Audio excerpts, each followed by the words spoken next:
What is up, YouTube? Today we're going to be going over another money play, but in this video we're going to be using the Denver Broncos playbook. Now in today's formation we're going to be going into gun tight, so this actually carries over to the Saints offense as well. So there's a pretty added benefit for you guys that like to run Saints tight offset tight end, but we're going to go into gun tight and we're going to be using the 49ers because it's George Kittle with his tight end apprentice. Now this is also interchangeable with hot route master, and with tight offset tight end you can use slot apprentice as well. All of those are going to work fine. I will recommend having post flag elite. It's going to make it a little bit better, but nice thing about this is you can use this in any play and just use these same exact hot routes.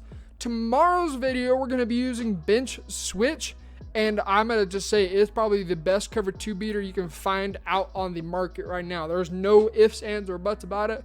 And it's not pretty bad. It's pretty good. Not bad against other zone coverages. So let's go ahead and start out in a cover 3 sky.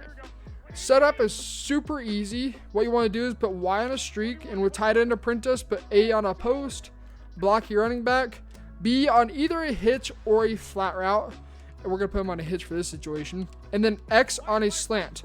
Against a cover 3 or a cover 4 drop show 2 or cover 4 drop, just motion snap the slant. Against a Tampa 2, it's going to be a little bit different. We'll talk about that later in the video. So now we'll motion snap X, and it's just a very simple high-low read. For now, we're going to look for a tight end, pass lead it down into the outside, bang, dot. It's super simple to hit that all day, every day.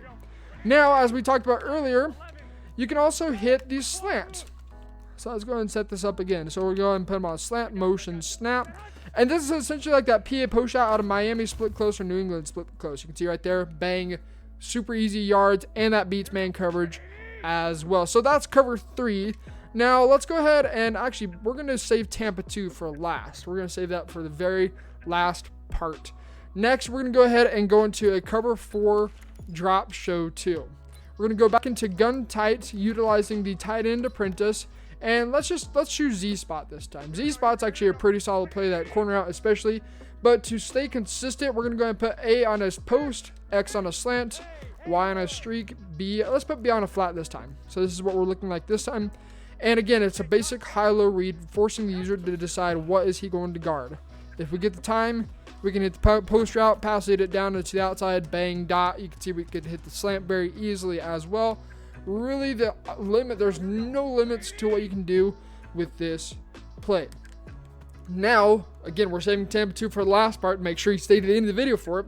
We're going to talk about cover 4 quarters and palms. Cover 4 quarters and palms is arguably the most frustrating defense to face because of how inconsistent it is. Sometimes this play is going to just torch cover 4 palms for a one-play touchdown. Other times it may play it pretty good. So you know what? Let's just stick with Z-spot for now and set it up the same exact way as we have been, just like this. And we'll again motion snap. This is particularly important against a cover 4 with a 3-yard cook because it's going to be forcing them to decide, are they going to guard the middle short part of the field or the upper part of the field with the 3-yard cook. And you can see right there, bang, cover 4 quarters. You can still make the same exact reads as if it were a cover 3.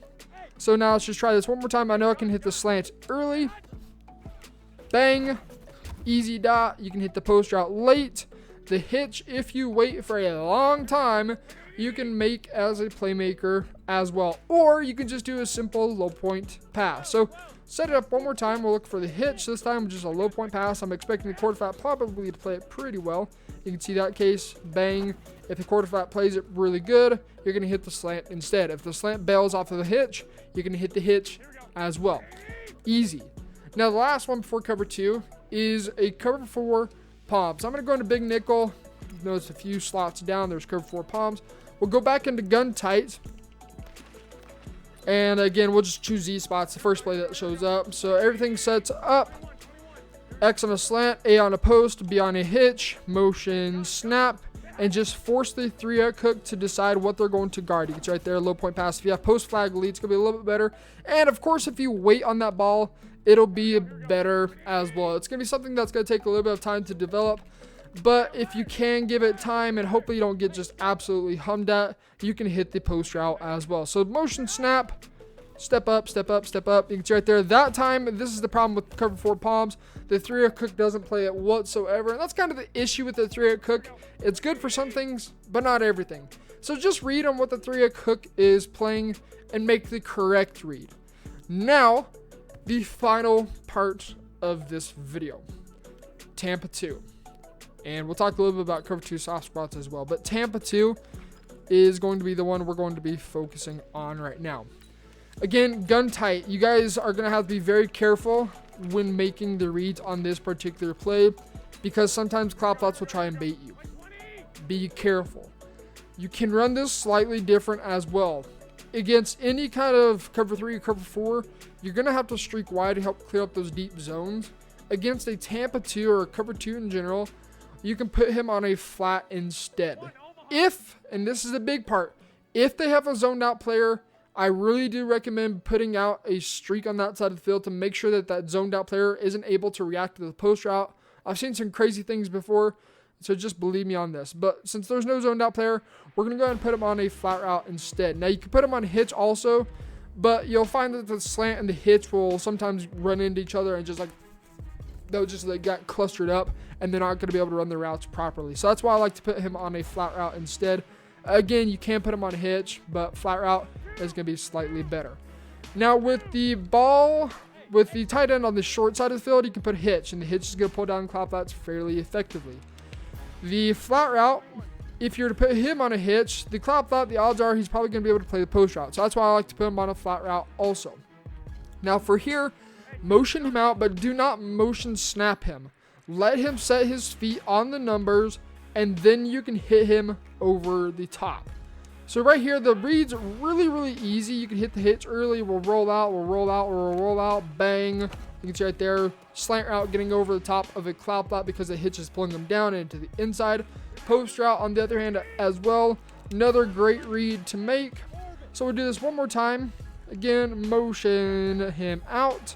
Let him set his feet. If you don't want to make the read on that slant late, you can just do a motion snap. If you want to make the read on the slant early or late, you're going to have to let him set his feet. That's just the big difference between the two. Now, I'm going to go ahead and double team this guy, ID this person, so then we can try and get this Tevin Coleman to chop block or cut block. I don't know why I always say it, but this is all Madden. So, if we can get the read, we generally can hit that. But with Dashing Deadeye, you're going to have a little bit more success with that. So, that's going to take care of this video. One thing I want to point out is hash marks with cover 2. It's pretty crucial that you do understand hash marks, because let's say you're on this hash mark, you have your tight end running a post, you're then going to be able to get the tight end a lot more open, even if you just have hitches and do something like this and then slant. But on the other hand, if you do it with this hash mark, you're not going to be able to hit the slant because generally speaking, he doesn't get as deep. Again, you want to let him set his feet so he can go out as wide as possible and then just snap the ball and just make the proper read. So right here, we'll look for the post route late. If we can't, we'll hit the slant instead. But oftentimes, if you have Dashing Deadeye and Escape Artist, you'll be able to roll out and hit that post route anyways. Just right now, just without the games playing, the cloud flats, as I was saying, you got to be careful about it. They're playing the post fairly well. Sometimes they will, sometimes they won't. Oftentimes they don't. And right now, even the mid-read is matching. Again, that's random. Oftentimes, that's not how it works in actual game mode. So be aware of how the zones are reacting. And if you notice that they're playing the post route pretty well, just keep hitting that slant, hitting that slant, hitting that slant. And if you have Dashing Deadeye with Escape Artist, start rolling out to pull those cloud flats down and allow that post route to get open over the top. So that's going to take care of this video. If you guys are new to the channel, be sure you hit that subscribe button. And until next time, get in the lab. This has been T-Meister. See ya.